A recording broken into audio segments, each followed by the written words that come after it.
Hi, we're back in sunny England, as you can see from my jacket. It's a pretty cold day today, so we're treating Margo here in the stable before going outside. I'm just checking because last time I was here, on this point, this specific point that you can see now, there was huge reactions from Margo.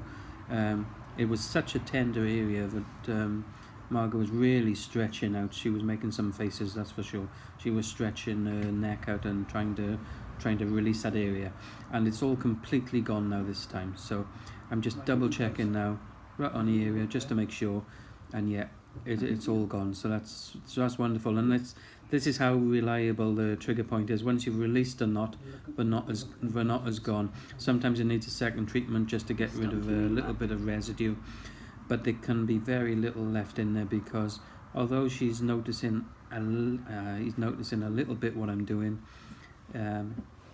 it's not a big reaction, so there isn't that too much pain there.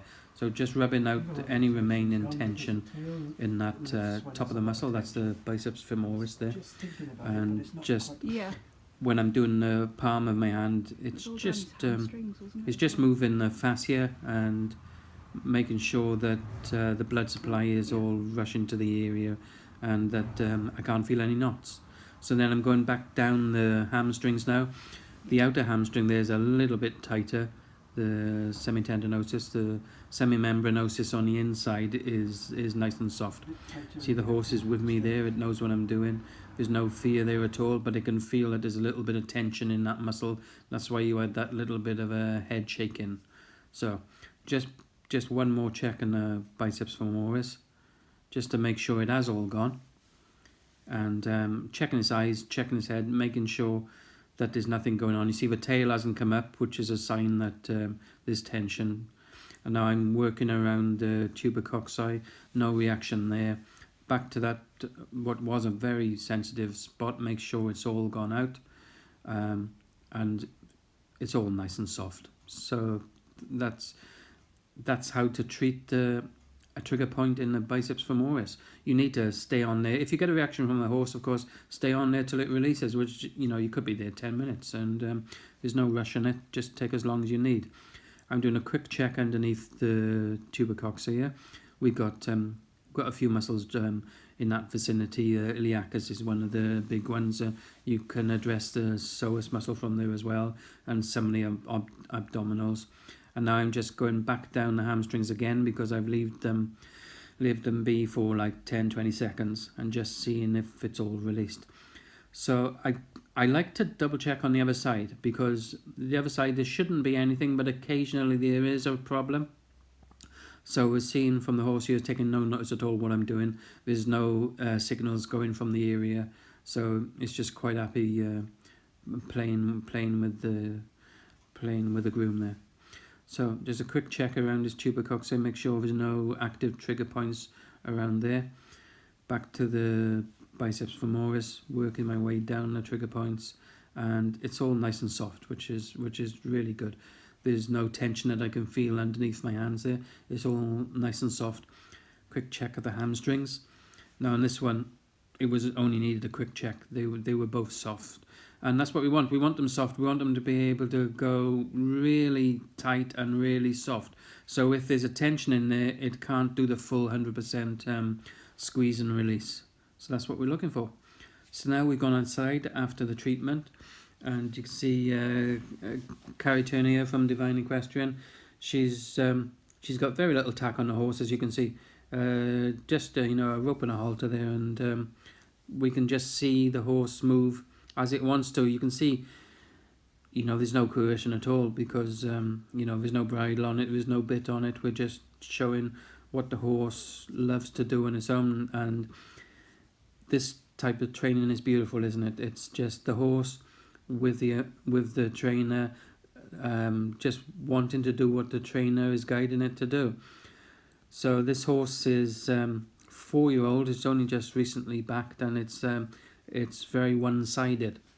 So on a one-sided horse, they're working on the one side unless with the training, with the lunging and the circles. They're working on getting the horse then to bend to the side that it doesn't want to go to. I couldn't find too much wrong with it when I was treating it, and so it isn't so much that there's a muscular spasm there that's causing the one-sidedness. There might have been in the past, because there was, last time I came down here, there was quite a problem in its one hips. So if for a one-sided horse, yes, I'd be checking what we've just shown you on around the hips and inside of a leg and around the hips and the hamstrings and the biceps femoris. Yeah, for sure, checking that. But also you want to check for lat dorsi and around about the shoulder, because there could be some reason coming from the side of the horse. The main muscle there is the lat dorsi, which stops flexion. If that's in pain, the flexion doesn't go, so it won't turn because it can't physically bend it without being in pain. So you want to check the sides of the horse, just behind the front shoulder. Check the shoulder, check the withers, go down the longissimus dorsi, and make sure that there's no tension along the back. So this horse, we didn't do a full treatment, but we did what you saw us do around the hips, and because we're running out of time today to do a full treatment, because we're going to lose the light, and we got a bit more to show you with the horses later. And so we've done just a little quick check, and now working on training the muscles. So this is a point where if there has been an injury for a while, you need to build back up the muscles. So it's to know after a treatment, for the horse to know that there's a change, to get it out moving, for it to realise that it can bend without pain, but also then it needs to build the muscles up. So this is what we're doing now, is trying to correct the one-sidedness of this horse. So it's very nice to see such a gentle, soft hands training, and the whip there is just for the horse to know which direction to go, and it's just like a visual aid, which is what a whip should be, really, just like a visual aid. And there's no fear from the horse, from the whip or anything. It's just an extension of the finger, just an extension of the hand, and you see the horse will stop, no fear at all.